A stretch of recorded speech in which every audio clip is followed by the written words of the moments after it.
March 15, 1951. 9 men boarded the 11:47 train to Miami, bound for a boat to Havana. Frank Sinatra had personally selected each one. Their mission: eliminate Lucky Luciano before he could return to American soil. Vincent Torino was the youngest at 29. He watched the Cuban coastline appear through salt-stained windows, knowing 8 of his companions would never see New Jersey again. What Vinny didn't know was that Sinatra had already made the call to Luciano's people. The job wasn't to kill the boss of bosses. The job was to deliver a message that would reshape the American underworld forever. Only one man was supposed to survive that blood-soaked Havana night. Only one man was meant to carry Luciano's response back to Sinatra. But the message Vinny brought back wasn't what anyone expected. Before we jump back in, tell us where you're tuning in from. And if this story touches you, make sure you're subscribed, because tomorrow I've saved something extra special for you.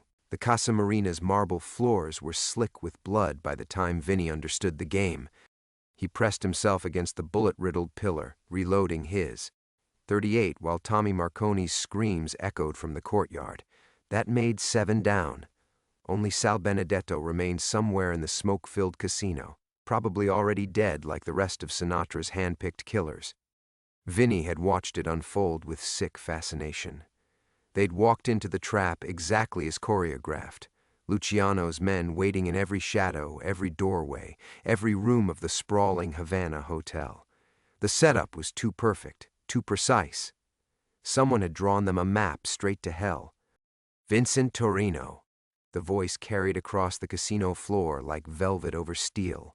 Lucky Luciano emerged from behind the roulette table, his white linen suit immaculate despite the carnage surrounding him. The crooner's boy wonder. Vinny kept his gun trained on Luciano's chest, though his hand trembled. Not from fear, from the dawning realization that he'd been played. This wasn't random. Random? Luciano laughed, the sound like breaking glass. Kid, Frank called me 3 hours before your train left Penn Station. We've been expecting you. The words hit Vinny like a sledgehammer. Sinatra had orchestrated this massacre. 8 good men, men with families, with futures, fed to Luciano's wolves like cattle to slaughter. But why spare him? Why let him live to hear this truth? You got questions, Luciano said, reading his expression. Smart. Shows you're thinking instead of just following orders like a trained dog. He gestured to the bodies scattered across the floor. Your friends there? They never learned that skill. Vinny's finger tightened on the trigger. 1 shot, 1 pull, and he could end the most powerful crime boss in America. But Luciano didn't even flinch. You pull that trigger, you never learn why Frank really sent you here. Why he burned 8 men to deliver one simple message. Luciano's eyes gleamed in the casino's dying lights. Why he needed you to be the sole survivor. The gun felt impossibly heavy in Vinny's hands. Around them, Luciano's soldiers emerged from the shadows. A dozen men with weapons trained on him. He could die here, another body for the Cuban authorities to disappear, or he could listen, live to understand why his loyalty had been repaid with betrayal. Talk, Vinny said, though he didn't lower the gun. Luciano smiled and pulled out a silver cigarette case. His movements were casual, almost bored. The old guard is dying, Vincent. Capone's rotting in Alcatraz. The commission's fracturing. Territory wars are bleeding everyone dry. He lit his cigarette with practiced ease. Smart men recognize when it's time for new arrangements. What the hell does that have to do with feeding my crew to your shooters? Everything. Luciano took a long drag. Frank's got vision. Sees the future of this thing of ours isn't in the old neighborhoods, breaking legs for protection money. It's in the bright lights. Vegas, Hollywood. Clean money flowing through dirty hands. He gestured around the casino. Places like this, where business gets done in silk shirts instead of back alleys. Vinny felt the pieces clicking together, forming a picture that made his stomach turn. He's cutting a deal with you. Partnership, Luciano corrected. Frank brings the glamour, the connections, the respectability. I bring the infrastructure, the discipline, the fear. Together, we reshape this thing into something that can last generations instead of burning out in gang wars. And the 8 dead men? Proof of commitment. Luciano's voice turned cold. Frank needed to show he was serious, that he'd sacrifice his own people to make this work. Your friends were the down payment on a new era. The casino's chandeliers cast dancing shadows across the blood-soaked floor. Vinny saw Tommy Marconi's lifeless eyes staring at the ceiling, the same eyes that had laughed at dirty jokes during the train ride. Sal Benedetto's body twisted behind an overturned blackjack table, the family photo he'd shown everyone spilled from his jacket pocket. Why me? Vinny's voice was barely a whisper. Why let me live? Luciano's smile was predatory. Because you're going back to tell Frank his message was received, that the partnership is accepted, and more importantly, he stepped closer, close enough that Vinny could smell his expensive cologne mixed with gunpowder. You're going to tell him that from now on, Vincent Torino works for both of us. The words hit like a physical blow. Not just a survivor, a bridge between two worlds. A man condemned to serve two masters, to carry secrets that could destroy either empire. You got a choice, kid, Luciano said softly. Take the message back to Frank and live with what you know, or join your friends on the floor. Either way, this casino's getting cleaned up in the morning. Vinny looked at his dead crew one last time, memorizing their faces. 8 men who'd trusted Frank Sinatra. 8 men who'd trusted him to lead them safely home. He lowered his gun. Vinny's hands still trembled when he polished glasses. The Blue Moon Jazz Club occupied the corner of Atlantic and Baltic like a faded photograph, all worn velvet and tarnished brass, the kind of place where shadows gathered in booths and conversations died when strangers entered. Vinny had bought it with clean money, or as clean as money ever got when it passed through his hands. 3 floors above the club, he kept a small apartment that smelled of old cigarettes and regret. He set the whiskey tumbler on the bar with practiced care, watching the amber light filter through the glass. Outside, Atlantic City's October wind rattled the windows, carrying the salt-sharp scent of the ocean and the distant electronic symphony of the boardwalk casinos. The new world had swallowed the old one whole, leaving men like him stranded between what was and what could never be again.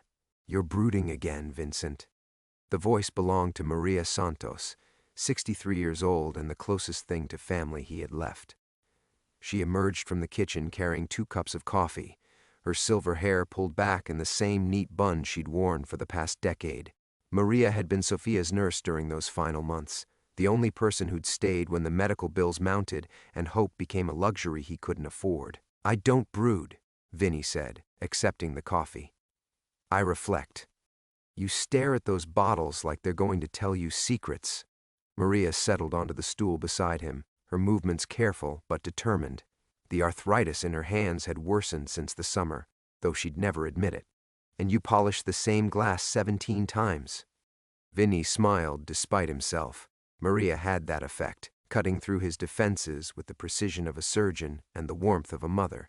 She'd been coming to the Blue Moon every Tuesday for 5 years, ostensibly to help with inventory, but really to make sure he was eating, sleeping, staying human. Johnny's coming by tonight, he said, changing the subject. Wants to discuss expanding the weekend shows. Johnny Castellano was 28, full of ideas about marketing and social media that made Vinny feel ancient. But the kid understood music, had real talent at the piano, and more importantly, he reminded Vinny of who he might have been if different choices had led to different endings. Johnny's enthusiasm filled the club's empty spaces, made it feel alive instead of haunted. That boy works too hard, Maria said. Just like someone else I know. She studied Vinny's face with the intensity of someone who'd spent years reading pain in tired eyes. When's the last time you took a day off? Really took one, not just sat upstairs counting sins. Vinny's laugh held no humor. I'm retired, Maria. Every day's a day off. You're hiding. There's a difference. The words stung because they were true. For 4 decades, he'd moved through the world like a ghost, handling Frank's problems with quiet efficiency while carrying the weight of Havana like stones in his chest. Every job had been penance, every successful mission another step away from the blood-soaked casino where he'd learned the price of loyalty. But retirement had brought no peace, only the hollow echo of a life spent in service to men who'd never loved him back. The club's front door chimed, interrupting his thoughts. A courier in a rain-slick jacket entered, scanning the empty room until his eyes found Vinny behind the bar. Vincent Torino? Depends who's asking. The courier approached with the nervous energy of someone eager to complete an unpleasant task. Delivery for you, sir. Signature required. Vinny signed without looking, muscle memory guiding his hand while his instincts cataloged details. The courier's practiced professionalism, the expensive envelope, the absence of a return address. In his world, unmarked deliveries rarely brought good news. The courier disappeared back into the October afternoon, leaving Vinny staring at the cream-colored envelope in his hands. His name was written in elegant script across the front, the kind of penmanship that belonged to an older generation. No address, no postmark, hand-delivered. "Aren't you going to open it?" Maria asked. Vinny turned the envelope over, noting its weight, the quality of the paper. Something cold settled in his stomach, the same instinct that had kept him alive through 40 years of dangerous work. Probably just business. But even as he said it, he knew it was a lie. Business didn't arrive in handmade envelopes with no return address. Business didn't make his hands shake or fill his mouth with the taste of copper and fear. He slipped the envelope into his jacket pocket, feeling its weight like a loaded gun against his ribs. Whatever message it contained could wait. The blue moon was his sanctuary, Maria was his anchor to normalcy, and Johnny represented his hope for something better. He wouldn't let the ghosts of Havana contaminate this small corner of peace he'd built from the ashes of his old life. Outside, the wind picked up, and somewhere in its howl, Vinny thought he heard the echo of Tommy Marconi's laugh. But the ghosts wouldn't wait for his permission. Vinny made it through exactly 2 hours before the envelope's weight became unbearable. Maria had gone home after the dinner crowd, all 7 customers who'd wandered in for the meatloaf special and stayed for the aging pianist who played Sinatra standards with arthritic fingers. The blue moon settled into its familiar evening quiet, all creaking floors and distant traffic, the kind of silence that made memories dangerous. He sat in his office above the club, the envelope centered on his desk like a piece of evidence. The lamp cast a yellow pool of light that seemed to shrink the room, pushing shadows into corners where they waited with infinite patience. His hands shook as he reached for the letter opener, the same silver blade Sophia had used for correspondence back when they'd believed in futures that stretched beyond medical appointments and whispered prayers. The envelope seal broke with a sound like tearing silk. Inside, a single photograph, black and white, slightly yellowed at the edges, the kind of candid shot a newspaper photographer might take from across a crowded platform. 9 men in dark coats boarding a train, their faces clear enough to identify despite the distance. Penn Station, 1951. He recognized the distinctive arch of the departure gate in the background. Vinny's breath caught in his throat. He knew those faces. Had watched them die. Tommy Marconi stood second from left, his crooked grin visible even in the grainy image. Sal Benedetto adjusted his hat near the train's steps, the nervous gesture captured mid-motion. Eddie Torino, no relation despite the shared name, checked his pocket watch with a precision that had made him Frank's favorite timekeeper. 8 men who'd trusted Vinny to bring them home safe from Havana. But it was the 9th man that made Vinny's world tilt off its axis. Standing at the edge of the group, half hidden by shadow and the angle of his fedora, was a face Vinny had spent 40 years trying to forget. Older than the others, distinguished in the way that money and power carved into a man's features. Vincent recognized the expensive overcoat, the gold watch chain, the way the man held himself apart from the group even while appearing to belong. Anthony the Cardinal Benedetto, Sal's older brother. The man who'd supposedly died of a heart attack 3 weeks before their departure for Cuba. The man whose funeral Vinny had attended, whose widow he'd comforted, whose death had cleared the way for Sal to take his place on the Havana mission. The Cardinal's presence in that photograph rewrote everything. If he'd been alive, if he'd been on that train, then someone else had been buried in his place.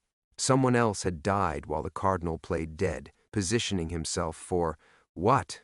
To survive Luciano's trap? To observe the massacre from the shadows? Vinny turned the photograph over with trembling fingers. Written in the same elegant script as the envelope. 5 words that stopped his heart. The favor is due, Abby. The walls of his small office seemed to close in. Anthony Benedetto was alive, had been alive all these years while Vinny carried the guilt of his brother's death, while he'd comforted Sal's widow, while he'd built this small life on the foundation of secrets and survival. The Cardinal had been Frank's most trusted lieutenant in the old days, the man who'd arranged meetings, negotiated territories, and handled the delicate diplomacy between crime families. If anyone could have orchestrated an elaborate death, could have manipulated the guest list for Havana, it would have been him. Vinny's mind raced through the implications. The Cardinal knew about the arrangement between Frank and Luciano, knew about the partnership that had reshaped organized crime for decades, knew why 8 men had died and 1 had lived, and now, 40 years later, he was calling in a favor from the sole survivor. The photograph slipped from Vinny's fingers, fluttering to the desk like a wounded bird. Downstairs, the ancient building settled into its bones with sounds like footsteps on hardwood. Every creak made him reach for the gun he no longer carried. Every shadow promised threats he thought he'd left behind. His phone, the landline he kept for club business, began to ring. The sound cut through the silence like a blade, each tone measured and deliberate. Vinny stared at it, knowing with absolute certainty who was calling. The Cardinal had always been thorough, had always followed written communication with spoken confirmation. On the 4th ring, Vinny picked up the receiver. "Hello, Vincent." The voice carried decades of cigarettes and whiskey, but underneath lay the same cultured tone that had once negotiated million-dollar territories. "I trust you received my message." Vinny's mouth felt full of sand. "Anthony, You thought I was dead. Yes, that was rather the point." A pause, filled with the weight of shared history. "We need to meet, Vincent. Tonight. There are things you need to understand about Havana, about why your friends really died, about why Frank chose you to survive." The line went dead, leaving Vinny alone with the photograph and the terrible knowledge that his 40 years of hiding were over. The phone's dial tone stretched into silence, but Vinny couldn't make himself hang up. His hand gripped the receiver like a lifeline to a world that no longer existed, knuckles white against the black plastic. The Cardinal's voice had carried the weight of decades, but underneath the familiar cadence lay something new. Hunger, maybe, or satisfaction. The sound of a man who'd waited 40 years to make a phone call. Vinny finally replaced the receiver and immediately wanted to rip it from the wall. Every instinct screamed at him to run, to disappear into the October night and reinvent himself somewhere far from Atlantic City's faded boardwalk. He'd done it before, after Sophia's funeral, when the grief threatened to drown him. But running required resources he no longer possessed: fake papers, clean money, contacts in cities where Vincent Torino had never existed. The Blue Moon's ancient heating system kicked in with a groan that sounded like dying breath. Vinny forced himself to focus on practical details, lock the front door, secure the cash register, turn off the bar lights. Normal tasks that might anchor him to normalcy. But his hands shook as he reached for the photograph, and the Cardinal's elegant script seemed to pulse with malevolent life. He tried Maria's number first. Her voicemail picked up on the 2nd ring, her careful voice explaining she was away from the phone but would return calls promptly. Vinny hung up without leaving a message. What could he say? That ghosts from 1951 had crawled out of their graves to collect debts he'd forgotten he owed? Johnny answered on the 1st ring, probably expecting a late-night emergency about broken equipment or drunk customers. "Vinny, everything okay at the club?" The normalcy in Johnny's voice hit Vinny like a physical blow. Here was his carefully constructed life. The jazz club, the Tuesday dinners with Maria, the kid who played piano and talked about expanding weekend shows. Real things, built on the grave of Vincent Torino, the enforcer. "Johnny, listen to me carefully. Don't come to the club tomorrow. Don't come until I call you." "What?" "Vinny, you're scaring me." "What's going on?" "I can't." Vinny stopped, hearing his own fear leak into his voice. Johnny knew nothing about Havana, about Frank, about the bodies that had built this small kingdom of jazz and whiskey. "There might be some trouble. Old business. I don't want you involved." Old business? Johnny's confusion was genuine. "You mean from before the club?" Before the club. As if Vinny's life had begun when he signed the lease on Atlantic and Baltic. The kid had no idea he was talking to a man who'd killed 17 people and watched 8 friends die in a Cuban casino. No idea that the gentle club owner who made perfect Manhattan cocktails had once been Frank Sinatra's shadow. "Just stay away until I call," Vinny said. "Promise me." The silence stretched long enough that Vinny thought the connection had died. "Then, I promise. But Vinny, whatever this is, you don't have to handle it alone." The line went dead, leaving Vinny with the crushing knowledge that he absolutely did have to handle it alone. The Cardinal hadn't spent 40 years in hiding to make social calls. Whatever favor he wanted to collect, it would require the old Vincent Torino, the man who'd walked into Luciano's casino and walked out alive while 8 better men fed the Cuban sharks. Vinny locked the Blue Moon's front door and climbed the narrow stairs to his apartment. The walls were lined with photographs of Sophia, of the club's opening night, of Johnny's first performance, a life built on the careful foundation of selective memory. But tonight the images looked false, like props in a stage play he'd been performing for an audience of 1. He pulled a bottle of Jameson from the kitchen cabinet, the good stuff he saved for nights when sleep seemed impossible. The whiskey burned away the taste of fear, but it couldn't touch the ice in his veins. The Cardinal had always been methodical, patient. If he'd waited 40 years to surface, he had a plan that went beyond simple revenge. Outside his window, Atlantic City's lights flickered like dying stars. The new casinos threw neon promises into the darkness, but Vinny could see through their glitter to the bones underneath. This city had always been built on desperate dreams and broken promises. Men like him had made it possible, handling the problems that couldn't be solved with legitimate business practices. The photograph lay on his kitchen table, 9 faces staring back at him across decades. The Cardinal stood in shadow at the edge of the frame, but his presence recontextualized everything. If Anthony Benedetto had been alive in 1951, if he'd known about Luciano's trap, then the massacre in Havana had been orchestrated by more than just Frank's ambition. Vinny poured another whiskey and tried to ignore the sound of footsteps in the alley behind his building. Probably nothing. Probably just the wind rattling loose trash against the dumpster.